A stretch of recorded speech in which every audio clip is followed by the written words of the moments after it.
Chers paroissiens, bonjour. Voici donc l'extrait de Saint Jean Bosco, de la vie de Saint Jean Bosco, que nous vous avons proposé dans notre mail diffusé aujourd'hui.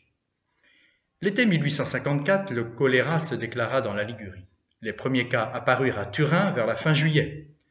La médecine n'avait pas encore de vaccin pour lutter contre l'épidémie et les rumeurs les plus alarmistes circulaient dans la ville. En certains endroits, dès que quelqu'un était atteint, les voisins et parfois les parents eux-mêmes prenaient peur et abandonnaient le malade. Il fut parfois nécessaire que les employés des pompes funèbres passent par les fenêtres ou enfoncent les portes pour entrer dans les maisons et en retirer les cadavres. Don Bosco prit les mesures qui s'imposaient. On avança les examens, se rappelle Francésia, et à la fin juillet, c'est-à-dire avec un mois d'avance, toutes les classes furent fermées. Ceux qui le voulurent partirent chez eux. On nettoya dortoirs et salles, on espaça les lits dans les dortoirs, on améliora la nourriture. À l'hygiène rudimentaire de l'époque, Don Bosco ajouta sa foi. Un soir, entendant parler de la maladie qui faisait des ravages dans Turin et autour de nous, il nous exhorta à mettre notre espérance dans la Madone. Si vous me promettez, mes chers enfants, de ne commettre volontairement aucun péché, je crois pouvoir vous assurer qu'aucun d'entre vous ne sera touché par le choléra. 2 lazarets furent implantés près du Val d'Occo, mais il y avait peu de monde pour venir soigner les malades. Don Bosco, après s'être dépensé lui-même pendant plusieurs jours avec d'autres prêtres, s'adressa à ces jeunes. Il leur dit que le maire faisait appel aux gens courageux de la ville pour qu'ils viennent soigner les colériques.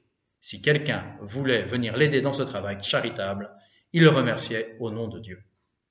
14 jeunes se présentèrent et quelques jours plus tard, 30 autres suivirent. Ce furent des journées de chaleur torride, de fatigue, d'odeurs nauséabondes, de danger. Francésia s'en souvient. Que de fois, moi qui n'étais qu'un jeune abbé, j'ai dû encourager des vieillards à se rendre à l'hôpital. Mais ils vont me tuer. Que dites-vous? Bien au contraire, vous irez mieux. Et puis je serai là. Oui? Alors emmenez-moi où vous voulez.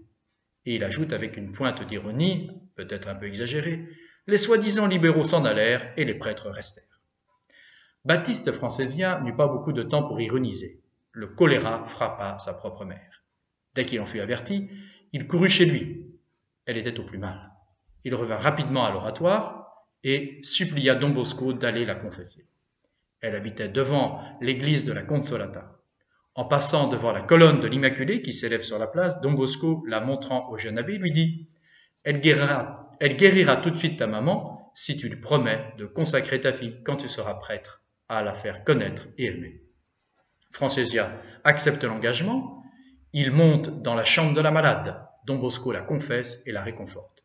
Puis, le médecin arrive et comme unique traitement, il fait à la malade 5 ou 6 saignées. Malgré ce traitement, elle guérit et vécut encore 21 ans. Le choléra cesse quand arrivent les premières pluies d'automne. Parmi les 44 volontaires de l'oratoire, aucun ne fut atteint par le choléra. Mais l'épidémie laissait de nombreux orphelins, il fallait s'en occuper. Don Bosco en prit 20 à l'oratoire. À demain.